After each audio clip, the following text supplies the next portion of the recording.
say benya royals. So do number 2 for no kosi bahene. Never de ba bechra. Enya otumfo na esi amadumase number 2. Omo na esi omo hene. Otumfo has just in all cases, in all instances, they pronounce the otumfo panel will pronounce on asano. But even if it is offense so crampa, Obi na be setting the process in motion. If it is mampowa, Obi na be set the process in motion. If it is apatrapa, Obi na be set the process in motion. If it is odumasia, Obi na be set it in motion. If it is bechem, Obi na be set it in motion. If it is uraura, Obi na be set it in motion. If it is sampa, Obi na be set it in motion. If it is brekub, Obi na be set it in motion. You see it? Yes. Then the arbitration goes on. Munyina mo begina ho bonkuro. And in law, mo bonkuro nu wia na real dia wawu. In law, why area one? You can go to court. So not even and it doesn't work that way. And the lawyers should do well to advise their clients. A lawyer for no be kan okore. Amanura ye hunu nyina no fa kese no come a lawyer for no binu won sika obaji sika ntie yankokot kasei. A lot of the problems you are going through no a lawyer for no bebre ene ya manu hunu for court in empesa ene ya manu hunu hwa so na se wuti se case bi esi tanoso sunya tanoso Tachiman Tanoso. Okay. What is ohini bi yomude ne kotum 1 year. Aye. God. Onu se na me yes case no. Sir. Me na me nyeza me ka tumi ho. Anase ohini na wakodam 1 year no na ye me de. Me de no. Oh, lawyer bi ni mu da. Oh, me na me. Anya ohini na wakodam na ye me de. No. Anya ni esi ye bia no fo no esi na ye me de. No. Unza me lifestyle no. Menya ayesam menya David menya pesa minkuminya menya adufudi pe bebrebe menti asori na mere David menti asori metra uruma no bebi sanse na ada na nkwa urade adidie mere se minhira ma wade so bere hira so mere ye sunsun pe nanso honam na se lawyer wo de wo hira so enye ode Roma wade so hira de enye de bia now you see the Thanos one mama law history and you realize that Debbie and Barbara and Debbie are Kayasa Mon can be my Debbie are men cabinyasa men can be mabu. Now, where Mr. Munda was a publication, we say, maybe stop it, man can't stop it. Nyameka and say, it's very painful. Some in Wabunu region, Nameka, some men yabin muda, Nabe di matem. I didn't say stop it. Okay. Any be our mom would tie any when tie any Obi had a creative be the show and bloggers. Now turn us again. After the restoration of the Ashanti Confederacy in 1935, January 31st, January 1935 to June 1936, Ashanti Confederacy was restored. When we restore Ashanti Confederacy, naturally say, Bechi Prempe Kweno, Bane, Beka Santeman, Bebre Betita die. But in January, restoration of the Confederacy, including in Abebre by. In fact, initially, even Jabin was reluctant to join the Confederation. A lot of them, but eventually they joined. So, Techiman took this matter up because with the restoration, Boyam, Tanoso, Tanobuase, Ofumai, Inchira, Branham, Nwase, Subinso. Benina, they became members of the restoration, and Techiman felt that was wrong. So Techiman pursued this matter. Techiman dia kodru privy council olusu nina. Techiman na lawyer ni JB Dankwa. Lawyer okay. JB Dankwa. Dobedi my Ghana so no. Our medi but nyom na te big six. Big six no. Now Techiman filed to the crown abrochire. Someone masem mam. No am say o, say privy council e dia bua for dia ye ni hweka. So since that time, from 1944, there has been that problem with the Techimai and those stools. What you see? So fast forward, the Kwame Nkrumah bae no, or bubo Nkroni biso, and they been it to bottom. Then NLC decree 112 came. Then NLC decree 112 no, I am for no san call Bachibiu. So I am for no san call Bachibiu no. You find that international Abra Tutu no at the court.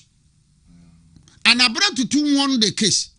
And that is the well-known case of Espati Abna Tutu. Espati Abna Tutu. A well-known case.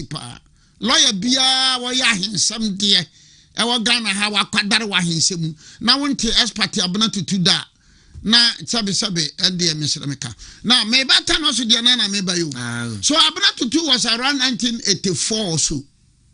And Abra to the Supreme Court, the Court of Appeal was emphatic. Tanoso, Eya Sante. It is like in Chirad, you know.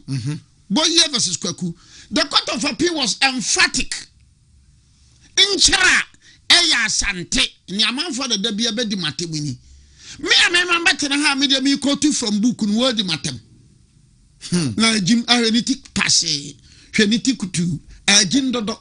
Davian kabi mai. Hey. Davian be the matter. No, I want to bloggers. Now, fast forward. So after the Abna Tutu case, you know, then you have another one at 2018, 2019. And what I say? The Republic versus National House of Chiefs, Regional House of Chiefs, Party Odrobuama, interested parties, Techiman Traditional Council, and Asanteman. Yeah, cause woman and Yama woman no. Yeah, the cause National House of Coin. Techimai applied. So by joining the case, no interest. Okay. So Techimai became interested party. And the matter that was in 2010. I'm a Techimai D4. No, you're a lawyer. Me, I'm a lawyer. As part of Odrobuamano, I represented Tanoso. Tano Boasi, two bodom, and Kenya number 1. Then we went on Court of Appeal. Yeah, Cranonim, the case in Okumasia. Techimai wrote to the Chief Justice. So appeal na ye bedin Kumasino, and yet, Wamudi appeal no call and crime. And Techimai was represented by a Tuguban Associates. And I'm representing him from Miansan 99. So along the line, Kenya's number 1 day free. Atuguba dia heno no. Atuguba and associates. Okay. Raymond Atuguba wa Chambers. Okay. Young lawyer, also the Alasa Mumuni also. Okay. So at the Court of Appeal, I won. Techimai lost. Then Techimai filed appeal to the Supreme Court. At the Supreme Court, Techimai went for injunction. Now you can see a single judge, poor man. Justice for one. Senior Michami, senior, no madam from. Okay. Anna, Techimai lost that injunction. It was dismissed. Anna, you can substantive appeal. Now Techimai lost. And the Supreme, both the High Court, the Court of Appeal, and the Supreme Court, they relied extensively on Abuna Tutu. Because Abuna Tutu makes it so simple and easier. Once a yadi, Akase, Tanoso, Eya Santemani. And Techimai filed an appeal. And that appeal was handled by lawyer Obiri, the late Obiri, my senior. And the appeal was struck out. You see? So Abuna Tutu Abaya Adaha Benanano Bensano. Make up a see Hine Badenokotu Muyasimiu. Tanoso Dino. So one you have the judgment of Abuna Tutu, which says that Tanoso ye Asante.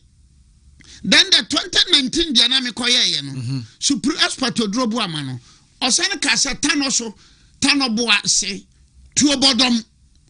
In fact, Tano Boasi to Bodom. Eya Sante. Another judgment. Then the LI 2409 I buy him. Obe group him for him. Oye Tano Boasi to Bodom. Man Oya Benina Kojano. Man Now, Kwaku Kratin there or no about me, me, yes, that or them, I am dead and I am ya. That we are the running. Then, after even 2409, Kwaku Kratin, baby, Obeko Bian, all a Thanos or Henny. Na, or yet Thanos or Henny, no, a Techimai, a futu for Henny. You see, or yet Thanos or Henny. Now, or yet Techimai. Paramount to futu something. Now, all the cases, including the LI 2409, I say Thanos ye, na Thanos ye, Asante Mane. That is why the contempt never know. So, one now kaso, may ye Thanos or hene. What is the effect? In law, contempt in me. What do you question? In law, contempt in me. Contempt in me say, why are dear be? Why can't dear be? Why is Subanadi? Why a BB? Now would you go court? And I judge your castle, would you go and and now Uyana Bonfia, and then I have friend contempt. What? So, me de call say court fantum a free say. As per tabernatu tuna, that decision was delivered in May 1980 something. 11th May 1945. Then the LI 2409. Then bakuna me nyina no court na kase Thanos ye. Asante. It is a old dasu, Casatanoso, may a Thanos hene. Now, Momesom Techimaya, and I'm sure Techimasia. This is a conduct which is willfully conducted to scandalize the administration of justice. What you say? Or why you Subani be? Why you be? Egu, court, hufi, egu, court, in some nama, amanaba firm. Ebu judgment now o manaba from, and in law we call it contempt of court. So that is why I file it for contempt of court. Now, so called Tia Wasem who said about the case was pending before Sunyana High Court.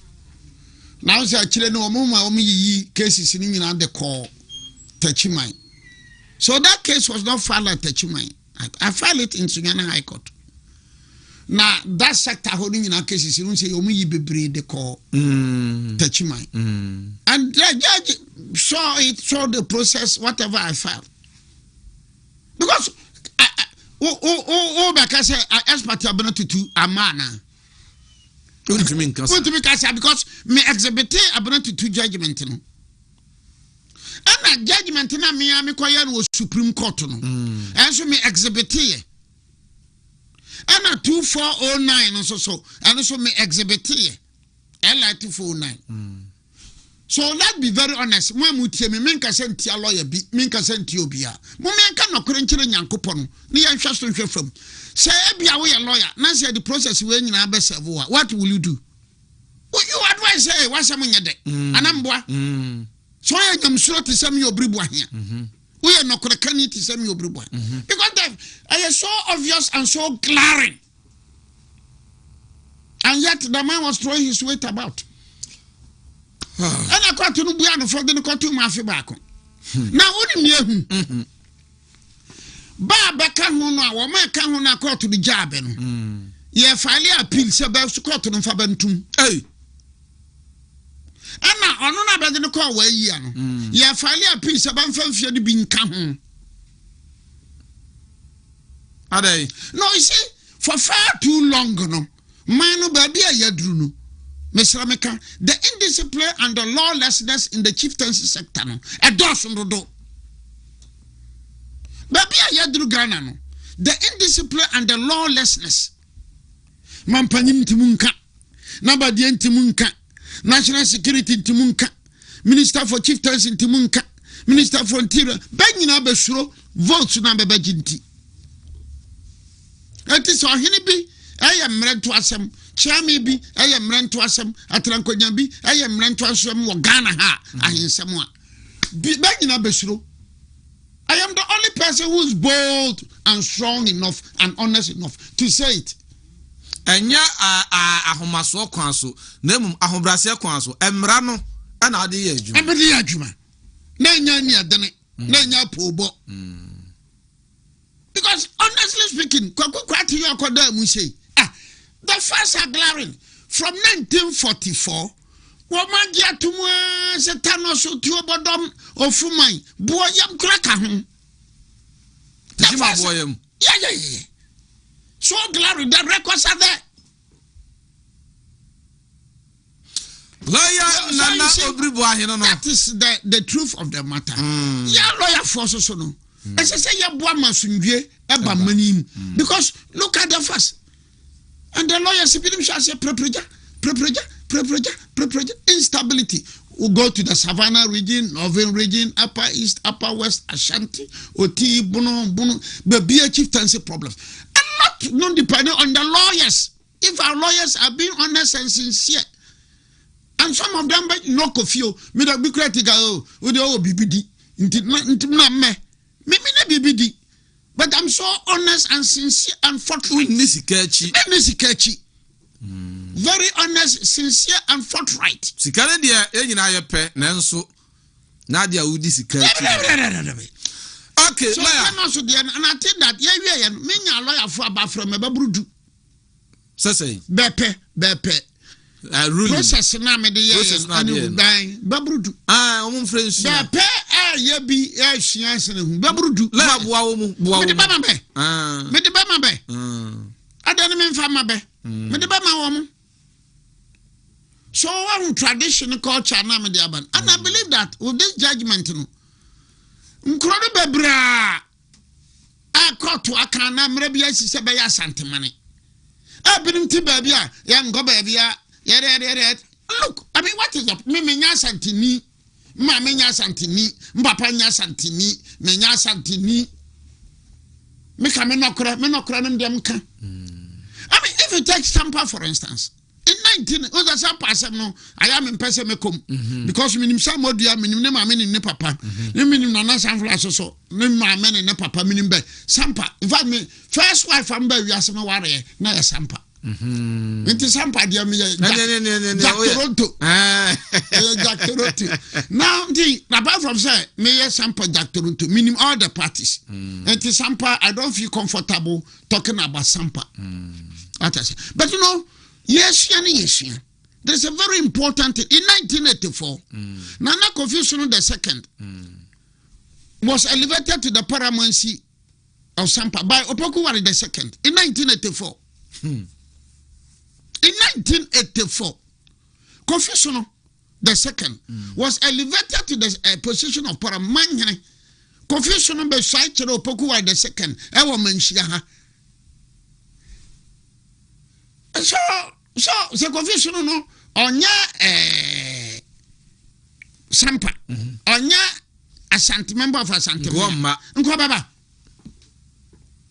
1984 that too once again some case minim Samodia and Nana Sampla Nana sang Jafla babusuafo no bebedi asem no manhia. That is customary arbitration in law. And therefore, beban, tama besi muane beban. And tini ya himfia bia wabono ne bono is ne baba manhia ha no. Ni ya wa himfie. Ne baba ye de. Baba kan basem. Sedienti ni baba me da me nya santini nti me nkan bi. Ne baba kan basem. Ne ba ka basem wi. What I say asem no bedini yo bandini yo. The law says that there was an arbitral proceedings. And therefore, if you are dissatisfied, you go to court. You understand? So if you are all being honest, you did not craning yam showing yam can. Young point no baby ye for free. What you say? What in the mature? Yes. And you say me pay and some no. Me pay no cracker. Me no cracker. Your friend Kofi no cracker. And until I win. A ball my basso, and then I'll take Jacobs. Can't say Ghana had open the public and some kind of crap. Obiri Boahen, Dr. Mahmoud Baumia, and Ezanito Rollins. Of course, I agree. Because me carry Ezanito Rollins speech of your man Bronyano, 31st. Very wonderful and very perfect. Very wonderful. President Mahama's speech or the man Bronyano. No Munya Drusa's Anito Rollins speech. No was Anito Rollins speech, more President Mahama's speech. Kosha is an Rollins speech. Thought provoking. Fatuma Panini Diano. As an Rollins Diano Washro. I said Anto Rollins in Fiamu when you check Mahama. Because or can't some as Anto Rollins and can't say, Akura, Onyakura, Akura and Cancer. Yanshawi, Nayawi, Nayawi. It says so. So. Which I don't think said no mammy and Anna Papa Cram Ponu, Eltimiki Cambo Mumma Omasa speech. And no, the fact that one people in me was an Italian speech. I have it in the full speech. Sir, Akure, or your Bajumba. Yes. What did they make it? So that happens in this country. We need to be fair and honest, and this country can move forward. This country can move forward. Lawyer Nana Obiri Boahen no your be 45 minutes yade ebeka and some would be ye wa ha no nyina na afi easy waterproof paint abeto aso ama no nkro no abo na sports enso aba la na no yati wo Venezuela yati say America for akwa just akwa Chimaduru said I'll be biased in this. Be a bias because I support America what they did. Oh support too. Yeah. Hey. Yeah, and then I'm being biased and forthright and honest. We support it. And yes, I'm be chance ya chishire sa. Okay, say wa chi Museveni kuranka be me. You are Museveni. Nka o ma be chi na nka yeme de. Adey. Hwabato ya o ma to a ono na esiese wanwini. Wanwini pa wu Uganda nura ne na no. Kohwe ni pa wu Uganda. Na papa kura ogba akokura. Nya tete na mla Nyankopon mihia na mabisa Nyankopon nsem beberebi ansa na wabu maten. Da bia meka I'm not blaspheming. Nyankopon na Obiri boy gina mre nyame ma atibi so gina ho. Ole obeko benkum am mre nyame ma mso bi mi sawasem. Some African intellectuals and some African politicians and academicians. One of Bobesa na se bebe fara sa so na bronsam. No, because any man insist so ye. Papa said it something no sense. Only na president. Na yire na minister for education. Na ba panyini na chief of staff. Na ba na otoso bio, ona army commander. Ne yire nua. Na minister for foreign affairs. Na ba yere deputy minister for animal husbandry. Na yere nua am ka say oye foreign affairs. Na yere nua ba konso so. Ono na ye director protocol. Ne baba ko yere on so say official. Come on, look at the top 20 positions in Uganda as I'm talking today. Family and friends. Africa, are they? Bibi have me pass Nyankopon. Is it the color tuntum no? And na ye tete anasa ye die. No, sometimes when you be found to say you be blaspheming. say some now beka te Nyankopon no nyame we de nkwa de me no nya adwene Venezuela o mkoye no na woni mo to aba 2018 opposition leader no ban odwane mewa anse na be ma Nobel Peace Prize no na wagidi nan kasa na bon humodi wo wiase in Venezuela opposition leader no na no o makoma no Nobel Peace Prize ya wodai na ye memene da ya woda na Trump Asia no White House opposition leader nipa wu Venezuela nipa say Venezuela ayame da sa America kwa chi Maduro ba be di matambe ni matamemfa bia ho I'm entitled to my views ayame da na be ko so ayame da na pese nka Nyankopon no ma ban ko chi Trump nko chi Venezuela Museveni enka ho amanfo se ya na wo mo person mo capture the o made oh don't mind them do you think that America when they war your China America when they Russia so China America the socialist apologists I call them socialist apologists ni akoso Uganda enti kan okrepa so na ye usia na na o to aba am the helicopter e be pick Bobby Wine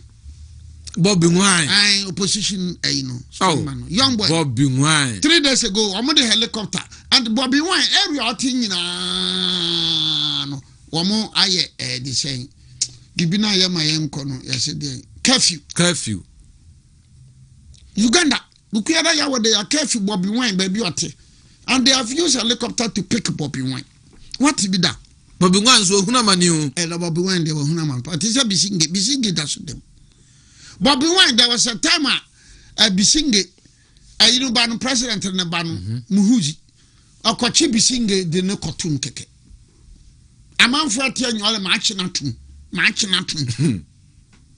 what is happening and some African intellectuals ni God fearing wabu ni tema na Venezuela wa makochi na what is wrong about kromo de da amanfo boy anija onye Trump de ne koye no on na kwesi president anya vice president is your president vice president yansuanu in akwa na om so facilitate man Trump no am kochi Maduro no na oni court ni wo mun say we to ya niema yie dia eniema be ye basa baby awira ho sam woni Africa you talk about an America pay job theory on America kasa odi America tem America kasa tiano but what is America ba chi theory da that be because ni okoye no oya ade the young man in Burkina Faso is doing well and I soldier primary school from Kra Ochia good morning sir good morning me yes amatori no twan puse me yes amatori ade abibrema ye wo ahia mane hunu ye ho kire ye nsa akwane nye hospital nye esuku nkoso eniama basa adwuma ni ho bank unya loan interest rate ni ho na sikadie wia African intellectuals African politicians sikadie wia krono bo aden boni ben pa na Nyankopon ya yewa wontumi enka ye leaders no akoma na wonkumba mfiri ho anyama bi odabi we dia no ohyidodo anyama bi wo ha Nyankopon akumusaveni anka bone be no dabi eno dia no ohyidodo anyama bi wo ha ya kan ya de mra ana ye adwuma ya mra Ghana for instance ya mra mehwe constitution review committee na no ye se nke ye ka ho asem ana bra ma ye kwan tio constitution review no o de wa mama afri Maduro wa twa ntiati amama mama no oboka koshia Trump for White House opposition leader nti o de member constitution review committee no aya na mbisa se FM bi different okay FM tikase na nka je tikase ada na mensa mentasu nkasa wo constitution review committee adai mana ye wo mu no mantam no ye dunsia sika bade ma ye pepepe dollars bara ben ko round na ben ko hwe ne bia betim kan anamboa be ko dum banko nsia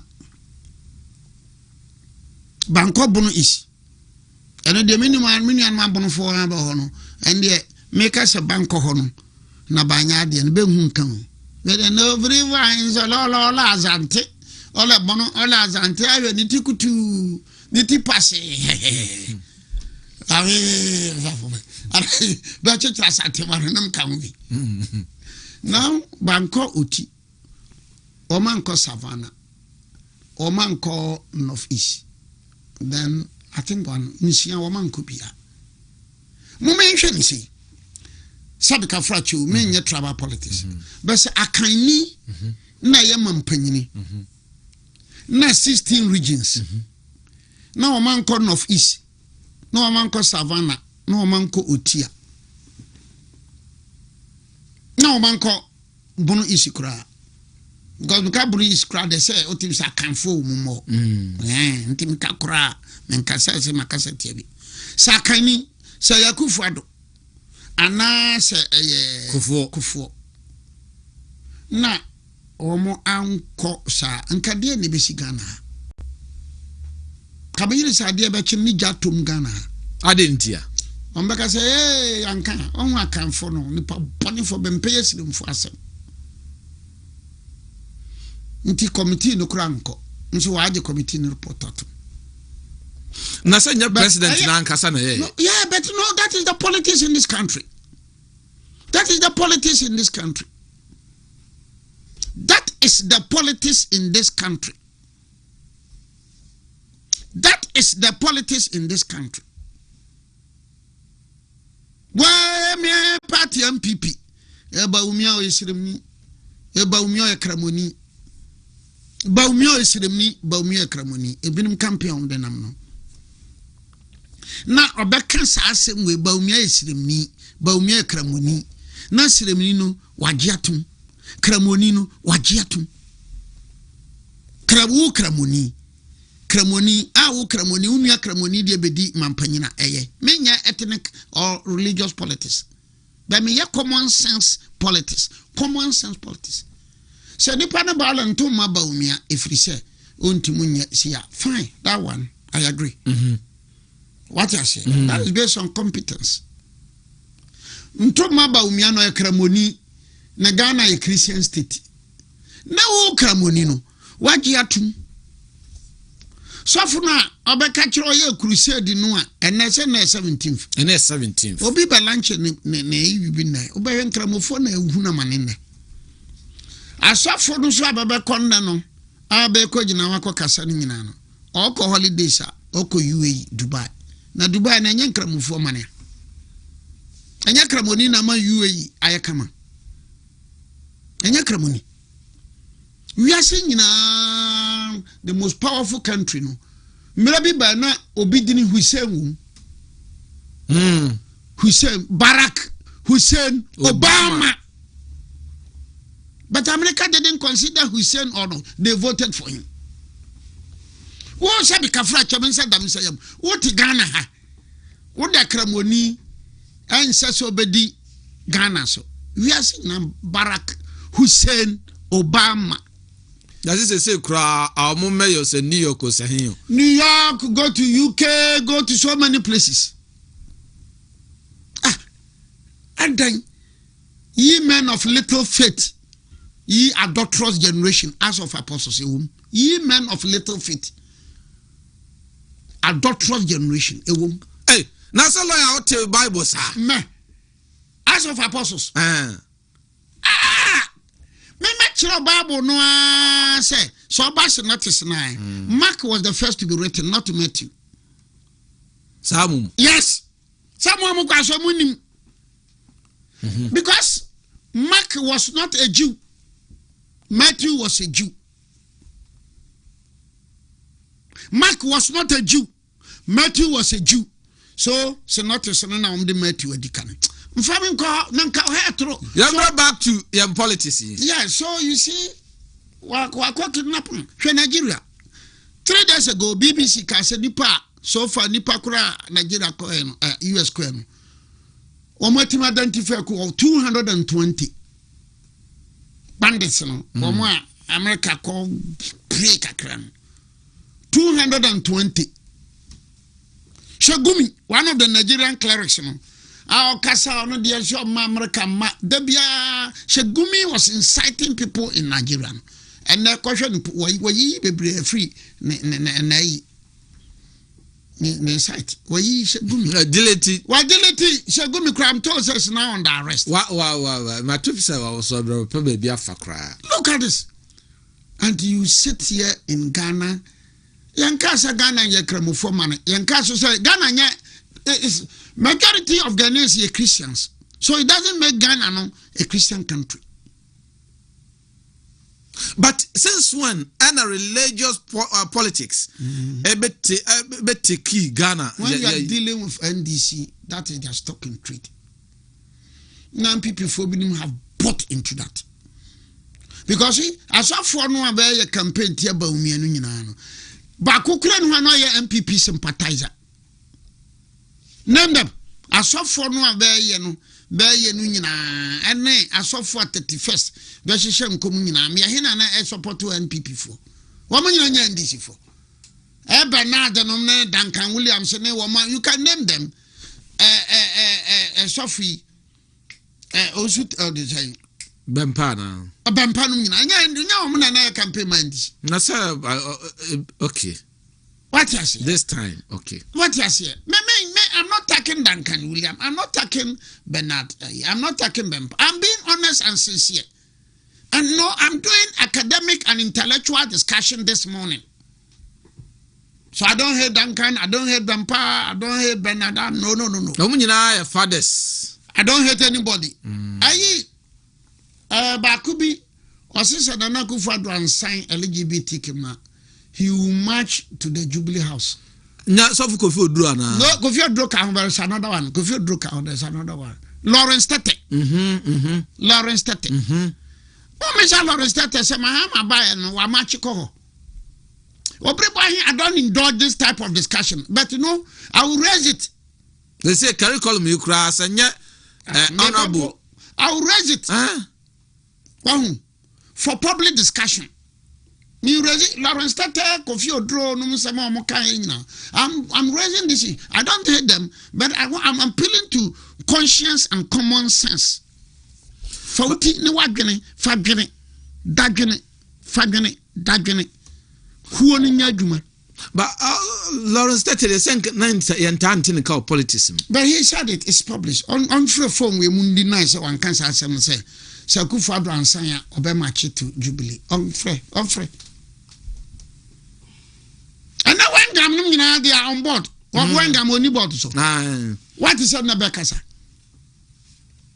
At least WS migration. I am not maybe attacking them. No.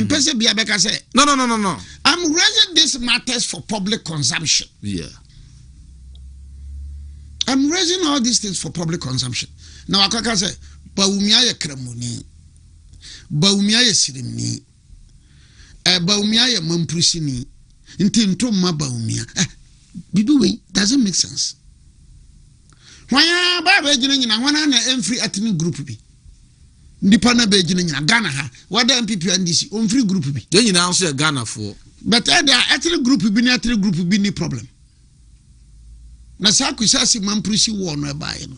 In 1780 no there was no Boko Naba no. 1721 the first Boko Naba was a mamprisi 1721. Neba umia wa. In 1958 neba umia wa hefa. Kwame Nkrumah koye no neba umia wa hefa. Aden na sabi. Yemma no koreka eni nyamsuro eni nyamferiye.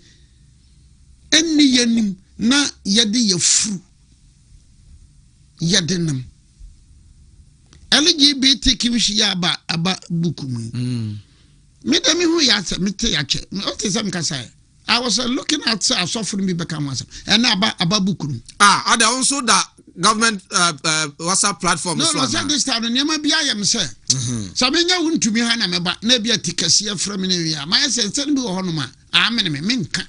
So one kadia umbeko so ayo. Banya.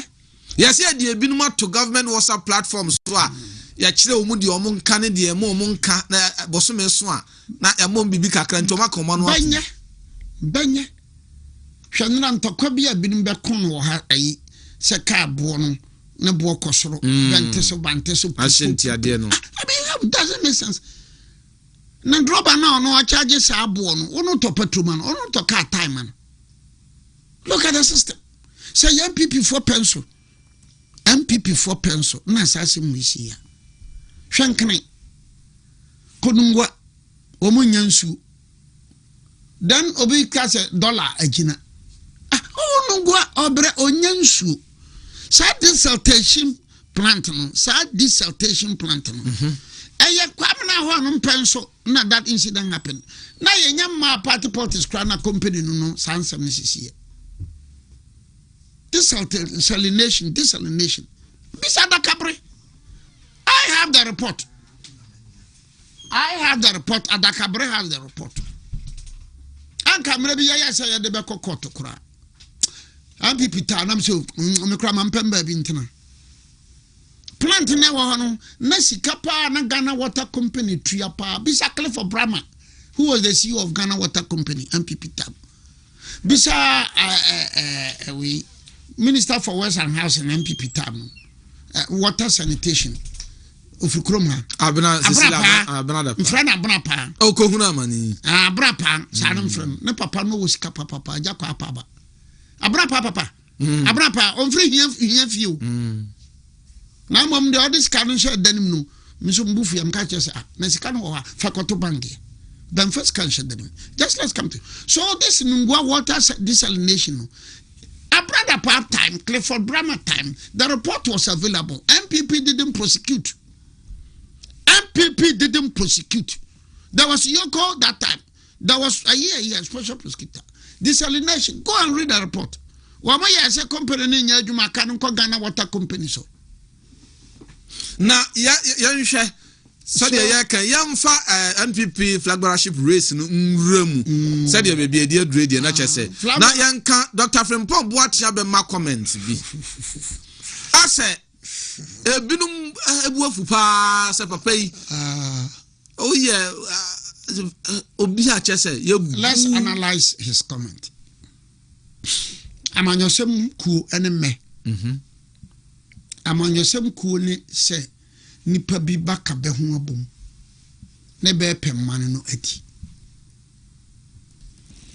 benyamani dia bensuye ena wo mo de be ye adwuma e won ne bepe ene ne ya bempe that is definition of a political party ufa Hobbes definition of political party ufa St. Augustine of Aquinas sa ukofa makukwe definition sa ufa Kwesi Jonah definition sa now kubia wo if it's a religious group so sa uko deeper no Jehovah Witness utim no mon sanso wonyimuja uko miami Roman ya o wari chira wa de so uko awurade adidie o wari mienu a wontimi kwa awurade adidie tambia Roman SD ni nkramofo de da bia makabasem mikatia Roman fo nyam hwe SD fo nyam hwe nkramofo nyam hwe bebie benu de media mfato mi onko ka ba bia dia makan yam pa makatia nkramofo ba nyam hwe be Obiri Boahen de se nipa o mafre nyame o ma nso ye nipa SD fo national then Roman mempasam tina ya na we use water no ko na me ka Roman de man ka sunyane ne Ghana Roman mo se no ayewu juma wu me ya mass boy wono na soro mu dawo sa me my mass boy my servant da oh na ma shase am tan kwaseli ani sorry na bia ro ayi Bishop Jamfi lawyer na ne kasa ano lawyer na da be no be ba sorry well Bishop meba na ma hwiase so we do see dem to you okay Christopher no bebre na manfo bi su ban be man soro na nya akono ntine me nkom. Now coming back to what you were talking about. So you realize that this is a political party. Roman so kwa SDA on Shasumade on Nomonsa on Yesamo So baby refish.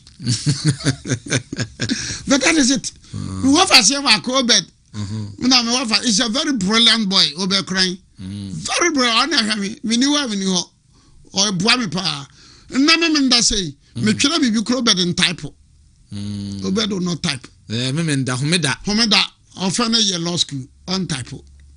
Obed no. In walking stick and no. Now, so also is the new patriotic party. That one Yope and in Yompe. Now from Boahen interest, party me fake. If the party is fake, then the party is non-existent. Is a new. A worker is fake and proper. Good. Nka Sabi Kafrache. Flowing from the analysis I've made this morning, Safati ni fake. Akronfo ne ye party no. Ye chinchim amanfo nsa na omatwa mobia. Badwemba bia what will be your conclusion? Badwemba bia conclusion say enunti mafrim. Fokoti na mekyra say. Sanash anaje abu akoka say SD asori nye SD asori ya fun SD asori nyansa nim SD asori akronfo SD asori be chinchim yansa. Nso mimfiri SD mu. Master so atene mu. Then we say ni pe o normal. You agree?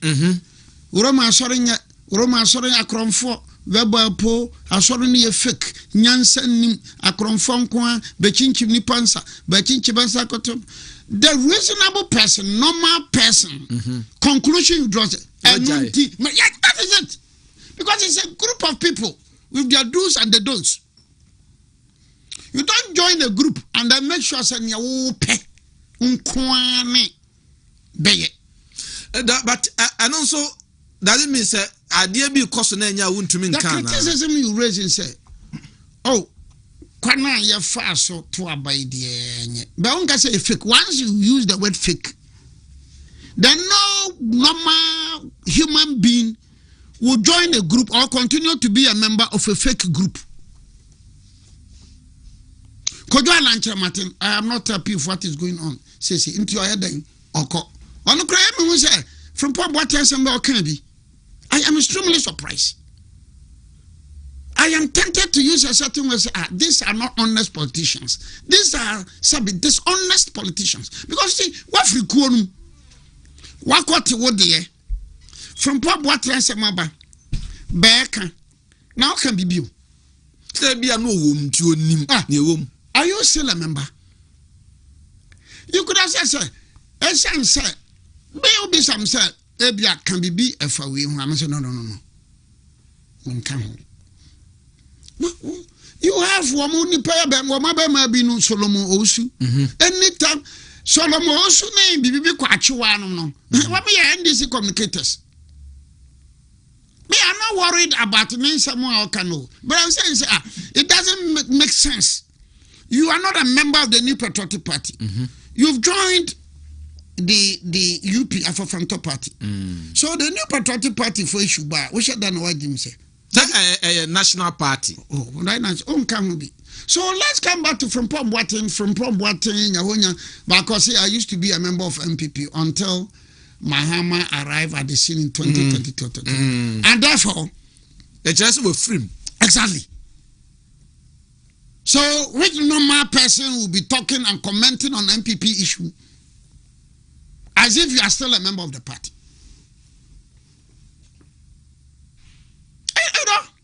And ironically and strangely enough, these are the characters who have been attacking Baumia.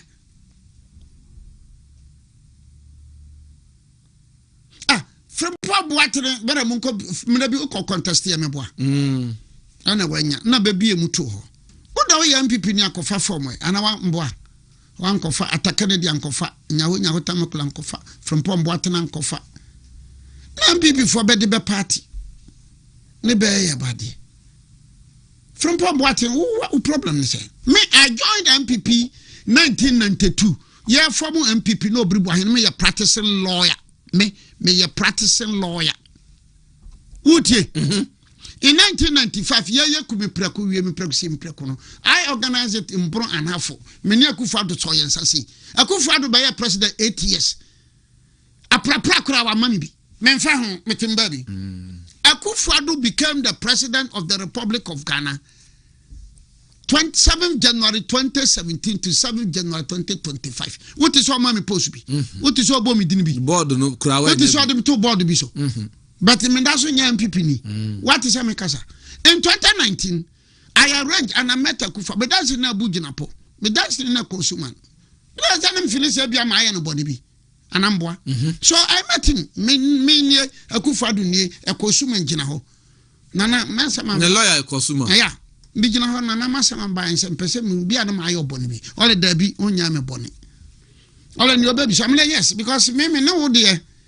Na minim 2019 me sorry ya me kobisa Obiri say no an Obiri me say no me dance na sante be get tu eno man ka say mam ka pre mam damma and I walked away and I've survived till today me nyankopon and I'm comfortable, I'm proud of that. Obra wa breath for the party court work for. I've done cases for the New Patriotic Party since 1992 to today than any practicing lawyer in Ghana. What's about Deputy General Secretary? Deputy General, the first time in the history of this country for 2 terms. Me.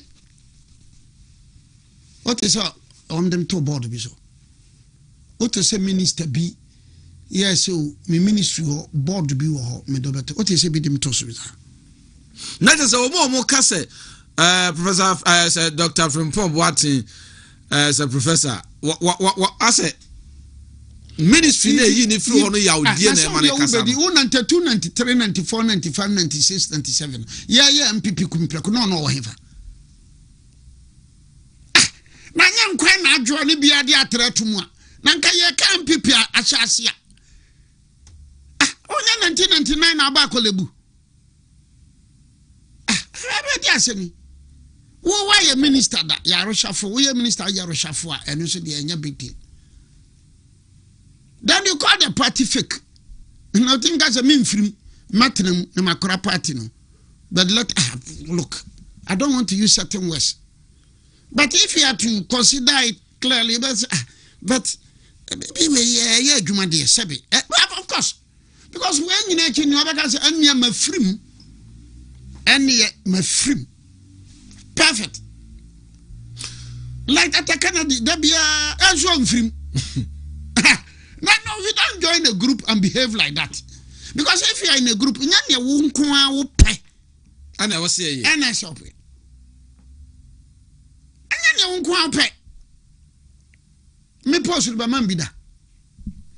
Answer me to one year campaign, 1 year cases since 92 till today, 17 for me boy. Uchana mi Obiri Boahen. Regime bia ni wa mi nko di MPP asem. Cut off when instrument what is say me express say intimi buafu enti what is America. MPP for binum atama taguska kesi ba binum some MPP from pen for because feel FM stations ni ba tries camera binum berebo esi sunyane moonlight wa mo de koma binum moonlight from ka just na mo ye nipa bone for sa Obiri Boahen na mo de idea ba say yam mu nenu ase sunyane moonlight FM stations. This is so when the MPP came in 2017 no na binum agren say dachi ebia niema ko na Dr. Bawumia he may consider me to be a running mate. That was the genesis of my problems. It was some above for politicians no bra for politicians no almost started agenda no. Enti wo mkwa no kan wo afim panfo bia so msei. Obiri Boahen oye ni paboni onye ni papa. I don't tikra na ma party ni lusu ye. No, that was sir. You know how I've suffered in this party.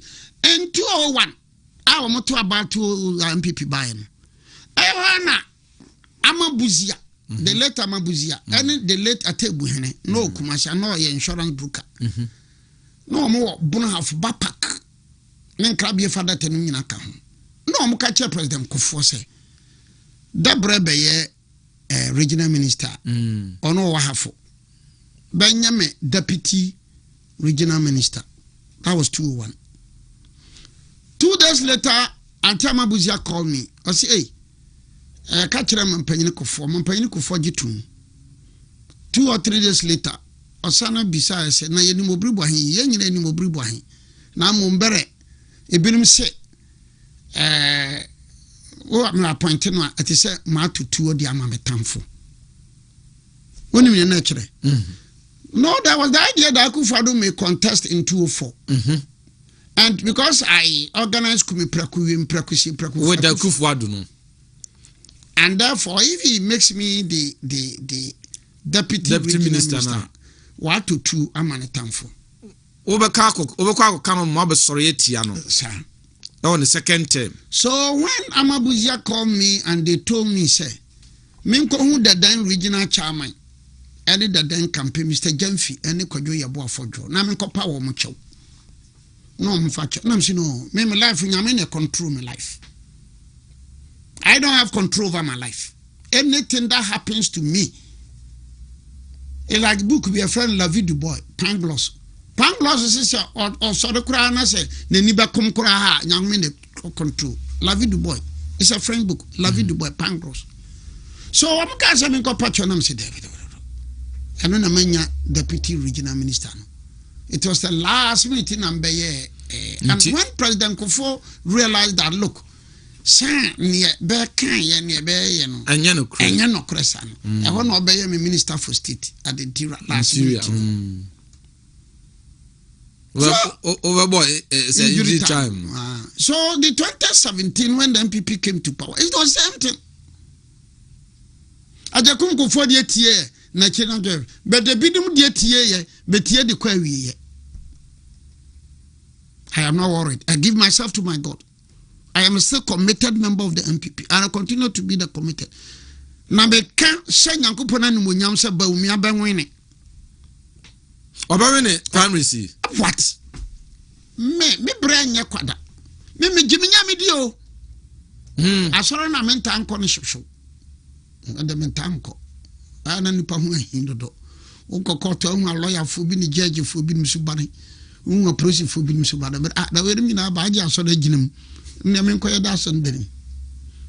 So coming back to the MPP, some of us have suffered a lot. Bidum so kura the MPP program na bubu na ni efra na ni etu enti me kura m de ye anamboa. So from what is your problem now? In November studio have among for mon sha de enso na ohene ba any ebinum ye program no hina ba yes what is ebinum akoye meeting bi na from December January no baumianti nsema amanfo beka fa MPP ni baumia no ente be bete from pom waten de ate I say nyaho tamakulo na ta Kennedy.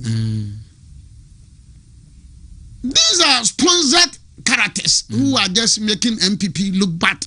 I never search them kra say ankofo bi kra nka ase ye heda nti wo mu nka gidigidi kra afe o mu besoro ya bam gidigidi from what is okay yeah what if I cause catch you say Muhammad ye Paul Morgan ka onfa na konye nsika mu ayadana some few days from what abe the toast interview ni so be ya bebre enye city a na ya channel 1 na ya bia joy anase TV3 anya horman be agenda no say mama take opportunity nchia zato MPP zato election no Legon election no Professor Zato and then there's a young man be saying and saying oba newspaper review is very good, very brilliant, hardworking. Zato Senyor Amelendako. Also, Sebama Pukuasi, Kofi Fosun Kwansa Junior, Nketampo Junior, and a lot of them. They have been doing well. Sometimes you read some of the Ayudupasi and Krufit Brofo. Bidum Nanaka said, Benya BBD, you know, Benny Bedi Bauniachino. Now, I'm cabinet ministers, wamoye ministers of state, wamoye deputy ministers. Sabaso be di binumachi. But I commit him to my God. Nyame bedi nachi. Oh, Ashanti regional. I'm not going to be. Ane ne chese ne nkofo nyina wa. La kwasibotwe ka ho. La kwasibotwe much. Lawyer kwasibotwe. Very fantastic. Good morning. Kwasibotwe very fantastic. No. Ba bedidi ya ni bedi ba umiachi. Ba nidi ni bedi binumachi. Cabinet ministers, deputy ministers, Maslock officials, deputy trade, deputy finance. Hey, share munya samka. Woman sheka. Wa ntokwa furu wa na to ni akika. Ba umia ba benya po memti ya nya posimbi. Me Obiri boy me nya bi. Na pra kra nya bi. Wa call so ko pe compartment forest compartment be ko hwehwe bi bra. Haya kwa ho nyesa ansem aye beka no mere haya kwa ho me ma anyini party no party ni ko fare ba me ka bibia wa MPP mu e wa ho de pa. I must behave as such. But no, and Krasa Yankasana from Boahen at Kennedy, Nyauta Maklu. Mube can sim hunubi. I call it in sim. I call it in sim. From Boahen, wine pan, and what concessions what Ghana had channel. Sir, from Boahen. From Boahen. But I nipa did you and Nipan cancer me. As I was saying, but nipa didi na nipa nkanse me. What offense has Baumia committed? Baumia why de? Where do you be at him? Wakase tie bi. What to be pay? What will be dia? Na nsema ko na Baumia yesei, na Baumia yesei, na ne mama ya ndisi, na ne papa ya ndisi, na ne nuaba ya ndisi, na akoye campaign wa denta, na ne yira akoye campaign wa denta, na wa yesei, ne yira ye fulani. Na nya sam na ba. When in October 1957, 13th October 1957, Wambate UP, Ewo Krumhan. Mosi for, Fulani for, Dagati for, Wala for, Mekachiro say, UP Wamate in 1957. Siram Amwana for, Dagati for, Fulani for, Mosi for, Wala for, Sisala for, Gonja for. Lepe kura be do so sene NLM akanfo no NLM no me na me ka kiro me na me ka kiro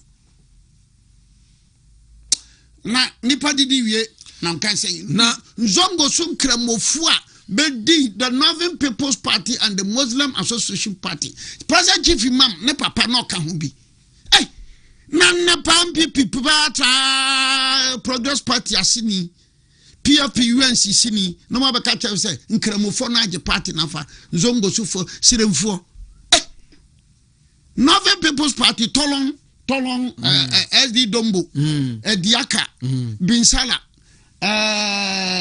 Siketedam ani ni akeka ho abaifa ka bonum that sacrifice ba fa koto de no de sika no ba ba fa koto no de sika no ba ne kofi buzi ade yan ngumasunya no na sacrifices pasikated by fact kabo tumbo SG anto angwana fon enne nantitwetwanti angwana fon MPP aye kai ba say what na the party me Dubai in October when they were coming here anana ma me hu saba kwasa no ni ministry for na ya kama he Ghana ha me na the most detrapalized politician etimi ko bono na abono fon bi na ni tiposi na neti kutu na yamvi no anya bono fo nyina mpo some few individuals some a fakwa kire se kwani se oh yawe na wo se kwani da ya bono champion ma wo ka ho bi of course he's not carry I'm right me ko ka kire sampani a wo na fo na nim ka kire se na wo ba ya bono champion aka me ko ka kire banani a what is wrong about that me ko ka kire nsia treni me ka kire sunyani me ka kire domasini se Brun champion the duakon tachimanfo sa brun champion if tachimanfo no etimi asora gina humu no kra ya nka the life patron of brun champion should be the man of tachiman he should be the life patron I am saying it that Tachiman for no one to Bono Manson, woman a Bono champion, I bet ya. So if they want to consult me for free legal advisor, make a trouble say some more to Bono champion all over the world. More per petrona, a Tachiman man, or whoever will be the Tachiman man. I should say, no, Kakawa in a bumper to you. Lawyer Nana Obiri Boahen. Niti passe. Yeah. Niti kutu. Nongavi maya. Ebiana omunim na omum pension. Ebrebi beba ombechi wase. Oh, I can't for name rubber from the brino. Banana, consciousness no. Yes. Oh yeah, everybody. Because now we just a boys be a press conference sample. And I have one for them see small boys are young. Now what fanani? Wakwachi unuane sakwani. No banana krano banda dompo fie no omuye gonja. Buifo no eye mo. Bana fodi nyina bia no hoya bununi. Sampa ne wonya bununi. Wo pese odi hu twitwi. Sunyani wonya bununi, brakum wonya bununi. Bono manso fo na bekoya beba ya na tachi free kro ho no. So for me, even though I'm not a member of the Bron Champion, I think I will support the Tachiman here, and I will support Tachiman for. Say, I know me, back a Bron Champion, the Duakoya Moa, Monyan Fre Baba Wachinu. Neba, but Bassina Mammy Quabe Sanamono. I want on Kuna sports and Bana Sabredi, easy waterproofment, Ayakado, Nebum, Afcon, Yababo finals no Sunday. I wish them well, say Afcon, Homo Nigeria na ya mede. Because o see me na ni subana na nyam fe. Okosamai, oko attack Lukman ntino. Eyeme hia ye mabufu. Tibe yi be na yemde. You need to be disciplined. A footballer, Lionel Messi, the god of football, very disciplined. Lionel, very disciplined. Eti me ka of konya me ka se me hwe se Morocco be winning no.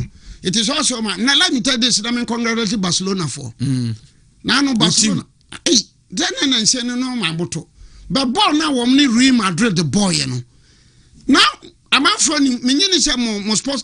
For the first time I mean say Barcelona I passes 30. Madrid inside Nananka 30. In fact the last one I could be my pass. No be free and not call true. 30 passes, 15 solid minutes Barcelona. Na no manyam si e makazavi Xavi Alonso dia ba makazavi Iniesta Piqué Puyol na god of football Lionel Messi Henry Thierry Eto'o the basa said I know the na feel one say your supporters no you see what you say basa na no dey we also dey sankoche racing Santander 2-0 nkrofo bi dey me bedini Copa del Rey ba afrim nkrofo bi me bedini nya ba afrim no Barcelona say Matisse oh your boys ni bi aba but the goalkeeper no they say what up but one here on beton now because now no pa bolo wo hwe nkura no pa lami yama odene say she na just say jabon no man no say bu ni we but bi kura de o Madrid for me no ko bom pan na that's what I mean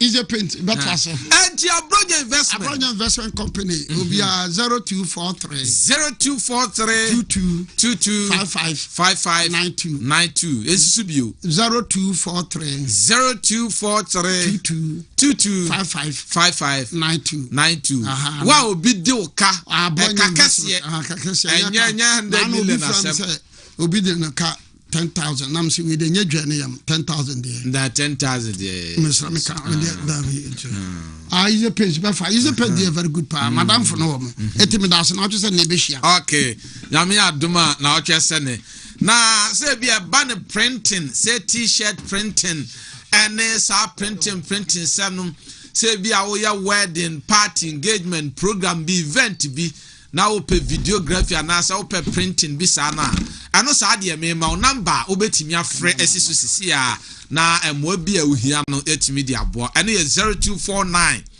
398061 0249 398061 na se wo fie ena nyame aye wadom uti fie mu e wo se fie ni ye fe na wo kra akora ni je efie ye basasa utimu kura no a wo kra ni nyu wo hu na nyame ato nsem no atimi ato fie asifie ana wato fie a penti ni penta wankasa uhu a okra ho beto no yo te ase na penti bi so wa udi penti fie a utima na wo yare utima na wo yare na no okra no yase penti bi wo wa ye di penti fie na opemfo timo otimi pon enti na wo so to penti papa na enti na chese ye kanfo easy waterproof paint ediama wo na di say openikese na nafuku me ho ye pa ne de nyame ase you just say be fine be aboko e da ready ase edi de me hu an mani age miss me hu an mani age you say asam na ye ka no obeka say ye di agro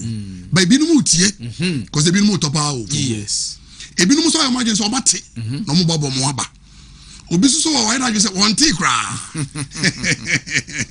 eti ni paduare de obi a wo so no fa ne nema yes o say so lawyer ka sa oti do kan o say easy paint do mo ye dey mo ye me na fo pa obi an goto bi na ye dey papa enunti na me ya na mani age na me echi atifo say easy manufacturing company ye metra TV afidikase so embedada wa wuti fie say fa usika na wa nyanya me adom nyame ehira wo de esi fie no fagoto ade a enye papa dabi ha nka farifu ade a meka nyina ne se de ntie yesi fie penje na mse ya na binom nimo fogo won club tie hye won ne fe obi ene obehia obebisa so minu akra dware yo dabi o mi ya eso club tie do obekwe achale na club tie wo yini na me hia bi na for nipa ne na mama me that's right eti da isi ankasa buta ntie yesi fie penje no e buta mi ensa pe for better sanitation, for better identification. Who's identification? Who more be quite direction? And out you the my fear na ya painting color. Can I say with easy painting? Now for the last and not the least is for better preservation. But my fear not just oh yes. So say if you dear a friend say fogu yes no. So be na the chair one so was some proud. And just also bo ho ban ye na enchiri man na ye be wo no so be dambi. Eh japade kese ba o. Eti me meti so obi si ni fie nsuo liki inchange liki ana nsuo ba ne dam nti okoton am se da bi won ha won koton sika na wo de go pace o mo bi de abeto no na wakoton no fa beto easy paint u fie me se assess de eti se den na be so ton a easy be man am no o de oben se o de pictures ni nyama nyina abeto so yes ye ne tu break kuma se ha ne Ghana ha ne ya kiresi yes it is we ba Ghana 40 to 45 years that's right na me adom this year 46 years never celebrate oh for sure you do 50 paper celebrate na say unim say wo ye adwuma na say adwuma na ye papa Ghana ha but me be adwuma na nya 50 years or 40 years no na say adwuma na come yes eti de me ana me kan say ye nya painter ye ka o painter oti factory na ya ye dia ma o colors bi apefokuo onso timi kire de ope oh yes timi kire de ope yes ya de no ye kwa na ye pese o kire color ope uti wa o relax ye paint na man na bia de bibi kwa akawado na say onunum bibi to refresh yourself that's right that is easy waterproof paint udi ani say obefre ye yaso ekese pa na nkra na wo eni achirikiri ba bia Accra as the capital yes obefre on 0593 70 76 96 abroche phone the +233 ne bedi kan that is our Ghanaian code no 593 70 7696 Ghana ma fa na wiase fa na bia wa wo hwe bia number we na be free almost start grand free obetimi afresh say yeah the man is always active yes my call waiting crana you be return call for customer service no ye ne ehia wo na yan it is all free crana say online no kwaji ko e be sa fresh o run say o dey o flash cry be free that's yeah flash na me free be free because ye pese adan ye wokumase kofu ne Ghana eye krabehwe yes Ghana tise brochira one of den na kebe mo bia boka this or go brochira me brochira ya no foko nyina ye bisa won se why tight ye Ghana ha come for the go dabi adan ye gu ho so awe na chi na ye liki anga for the go dabi adan na Ghana de ye ntimi nye de ye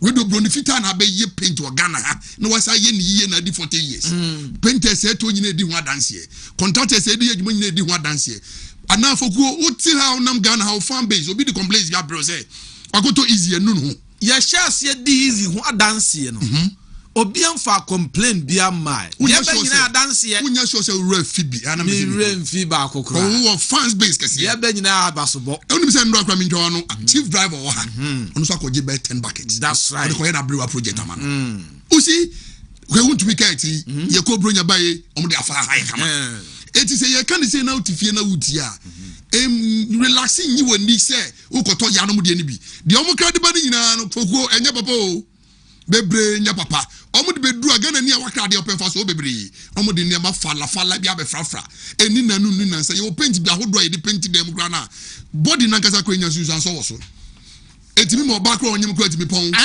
akola ti fie panimu ti fie eni nan say de woni so sisi woni so nya pruso enkoto paint bufun bia go for easy waterproof paint yes me pato babia mo bia mo mami pictures ni bi ni graphics no na de owo fie a oti obehu say de me pese bi kire nana kwa me be show on so bibia ma me life me da mi tin ni manim no kra ma me ni hawo adanse die no ebi na na edit TV no so no me de bi tin na ma me ni hawo ma obi otifie obedi adiye sasema easy papa eka ana papa easy make ana ne kura chodo wo de ne say obe start a place course no ka dan de si wura ezu anum na ezu abunu say dan we ye de easy paint ye aye kra behwe papa ne ye edu me kura wura na kan pese me ton dan no ko na me nya sika